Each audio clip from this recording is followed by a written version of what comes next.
Welcome to Modern Lifekeeping, where we discuss ways to thrive in today's world.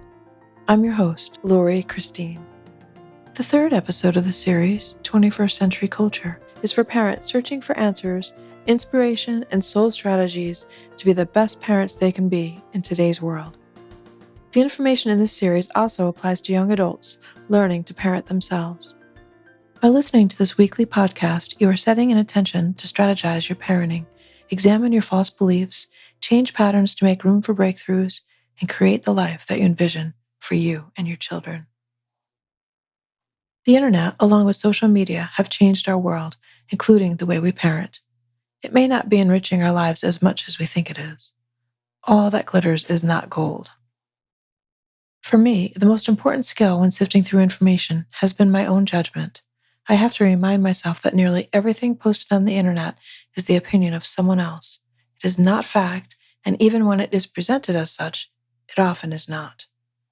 The time I've wasted reading through the opinions of others is time I cannot get back. Today I saw a post that stated our children should come first, even before ourselves. This sounds so honorable. It sounds so perfect and loving. Except that I know from real experience that it does not lead to a perfect and loving parent. My experience, along with my knowledge, has given me the wisdom to question this false belief masquerading as perfect-sounding advice. Putting the needs of my children before mine did not make me a better parent. It made me a parent whose only identity was that of a mother, a parent that became frustrated easily and sometimes lacked the patience and clarity a little me time may have provided. My needs were just as important. Thinking my needs weren't important left me feeling, well, not important. That is not a place you want to be when parenting. Shaming other parents for their need to have personal space or a part of their life that is not all about their children does not empower, it disempowers. Like the airline that tells you to give yourself oxygen before your children, parents must sometimes put their own needs first. One of the most important parenting roles is that of role model. When we teach our children that they are the most important thing in the world, we teach them entitlement. When we teach them to put others' needs before their own, we teach them victimization. When we teach them to be at the mercy of others, we teach them martyrdom. Many parents are merely trying to lessen the feelings of unworthiness from their own childhood. But at what expense? Are we acting in the best interest of our children, or are we reacting to our own unmet childhood needs? We don't need the internet to tell us that our children are not here to meet our unmet needs of childhood. Reflect more deeply on your unmet needs, and you will see that it wasn't that your parents didn't put you first all the time. Recognize the perspective of your parents and try to learn from the lesson of this experience. If a parent was more attentive to their alcohol, did they have an addiction they didn't have the skills to manage? Instead of assuming they didn't love you enough, know that they didn't love themselves enough. Learn from this and learn to love yourself instead of trying to prove your love by sacrificing parts of yourself.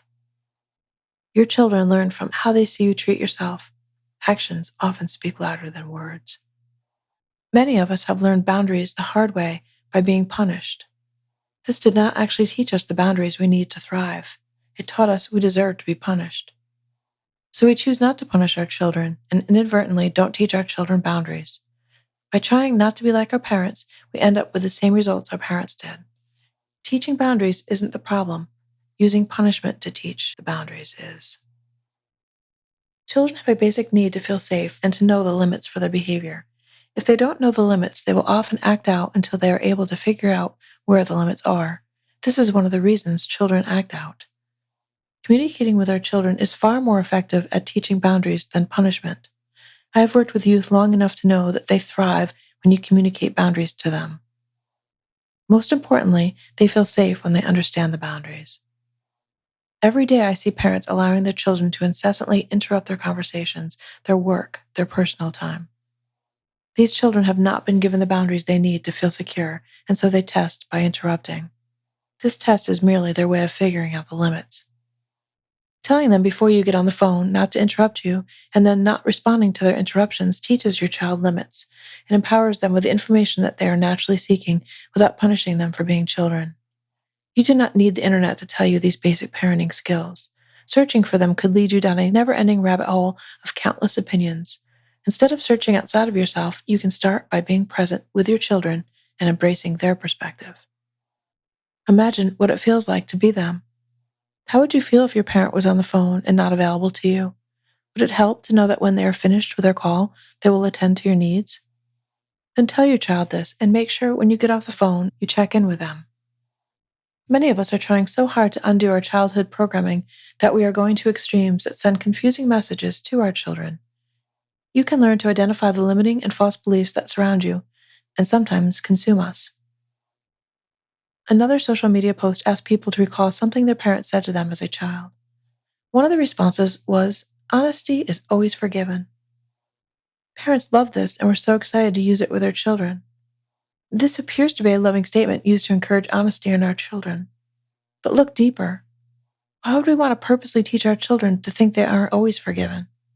Forgiveness is not conditional. And can we guarantee that honesty will be forgiven? If someone murders but is honest about it, are they always forgiven? Do we want to teach children that some are forgiven and some are not? Aren't all children forgiven? Sometimes we think we are teaching our children important things such as honesty, but we are only confusing them and sending mixed messages. Honesty is taught when parents role model honesty for and to their children. When we parent based on limiting beliefs, we limit our children. Instead of looking to others or searching for answers, we can look to ourselves. We can learn to question what we are told as children, as well as what we read on social media and the internet. We can learn to think before we teach our children similar things. We can spend less time randomly searching or reading information on the internet and more time connecting directly with our children and reflecting on our own experiences. I invite you to become more aware of the information that you, as well as your children, are being exposed to through the internet and social media. Is the information the same as having wisdom, or is it just a jumble of the opinion of others expressed to meet some unmet need of childhood?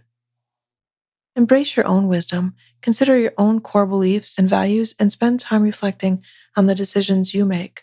Strive for wisdom and not just knowledge, and teach your children to do the same. Thank you for listening to this week's episode of 21st Century Culture, brought to you by Kira Kisses. I invite you to take a break from information as you tune into your own guidance system and access the wisdom that exists deep inside of you. Remember to use discernment when you process new information and determine if it resonates with your beliefs that expand instead of limit you. In our next episode of 21st Century Culture, we will explore ways that labeling impacts our children. For more information on my individual and parenting support groups, retreats, and services, visit Kira Kisses, KEARAKISSES.com. Thank you for listening. Until we meet again, keep wondering.